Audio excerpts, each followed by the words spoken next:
क्या uniform civil code यानी कि यूसीसी लागू होने के बाद भारत हिंदू राष्ट्र घोषित होगा?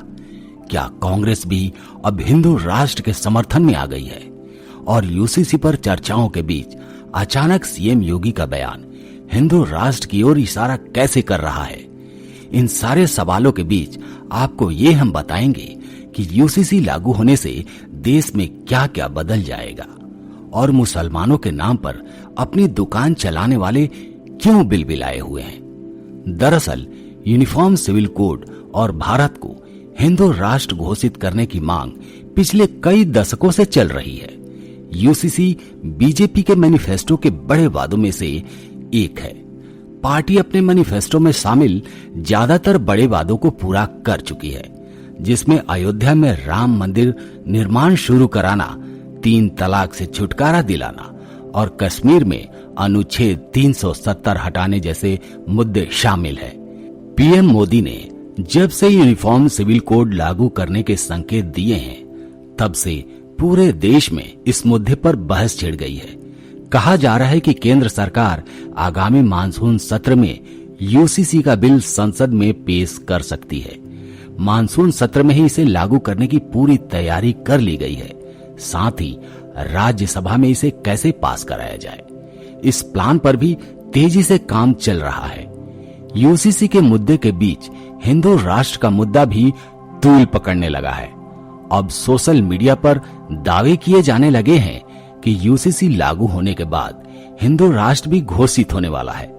दरअसल भारत को हिंदू राष्ट्र घोषित करने की चर्चा अब क्यों जोर पकड़ने लगी है, इसके लिए हमें कुछ महीने पीछे जाना होगा, जिससे देश को हिंदू राष्ट्र घोषित करने के कहीं न कहीं संकेत मिलते हैं। भारत को हिंदू राष्ट्र घोषित करने का सबसे बड़ा सिग्नल अपनी हिंदुत्व छवि के लिए पहचाने जाने वाले और बीजेपी के फायर ब्रांड नेता सीएम योगी के बयानों से मिलता है।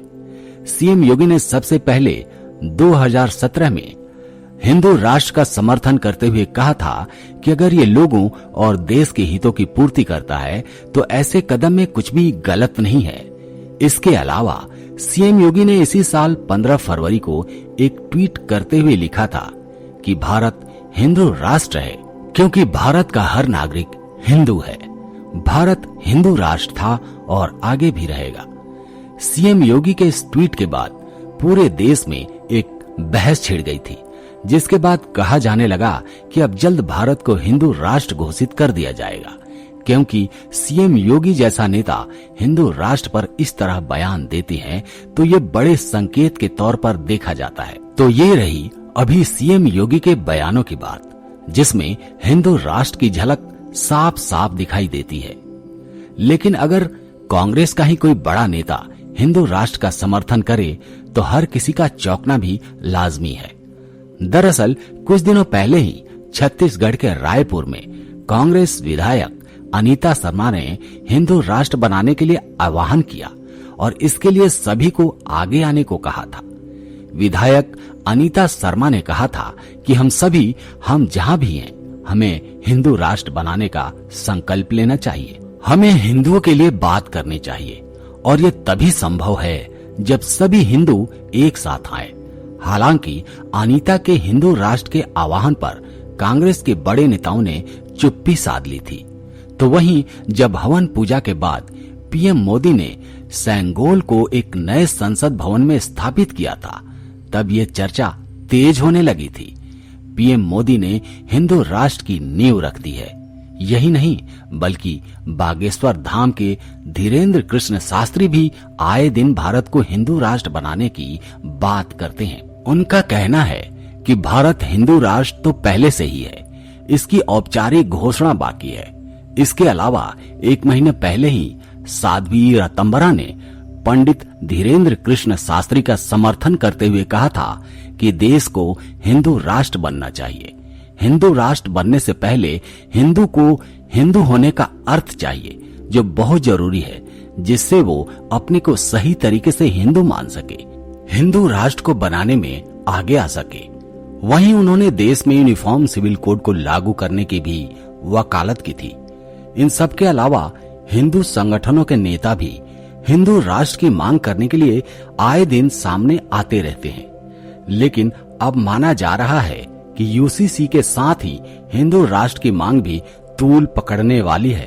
तो चलिए अब जानते हैं कि यूसीसी लागू होने से क्या फायदा होगा और खुद को मुसलमानों का ठेकेदार मानने वाले इसका विरोध क्यों कर रहे हैं। दरअसल यूसीसी को आसान भाषा में कहें तो इसका मतलब है एक देश एक कानून। अभी के समय में शादी, तलाक, गोद लेने के नियम, उत्तराधिकारी संपत्तियों से जुड़े मामलों के लिए सभी धर्मों में अलग अलग कानून है। यूसीसी आने के बाद फिर सभी के लिए एक ही कानून होगा, फिर चाहे वो किसी भी धर्म का हो या किसी जाति का हो। अब सवाल ये है कि यूसीसी लागू होने से क्या बदल जाएगा। हिंदू, सिख, जैन और बौद्ध के पर्सनल मामले हिंदू मैरिज एक्ट से चलते हैं। मुसलमानों, ईसाइयों, पारसियों के अलग अलग पर्सनल लॉ है।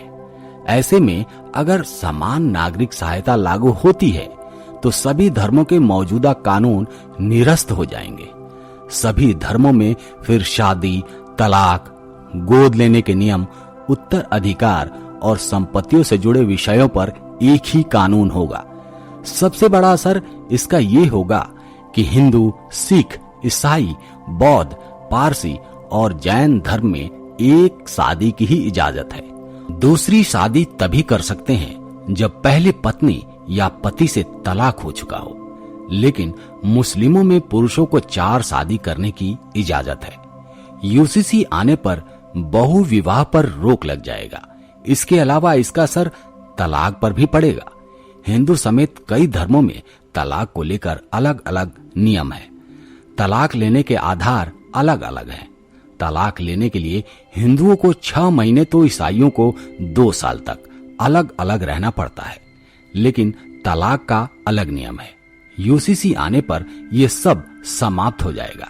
बच्चा गोद लेने के अधिकार पर भी इसका असर पड़ेगा। मुस्लिम महिलाएं बच्चे को गोद नहीं ले सकती, लेकिन हिंदू महिलाएं बच्चा गोद ले सकती हैं। यूसीसी आने से सभी महिलाओं को बच्चा गोद लेने का अधिकार मिल जाएगा। इसके अलावा संपत्ति के अधिकार पर भी इसका प्रभाव होगा, क्योंकि हिंदू लड़कियों को तो अपने माता पिता की संपत्ति में बराबर का हक है, लेकिन पारसी लड़की अगर दूसरे धर्म के पुरुष से शादी करती है तो उसे संपत्ति से बेदखल कर दिया जाता है। यूसीसी आने से सभी धर्मों में उत्तराधिकार और संपत्ति के बंटवारे से जुड़ा एक ही कानून होगा, यानी कि यूनिफॉर्म सिविल कोड से वैसे तो हर धर्म के लोगों को फायदा होगा,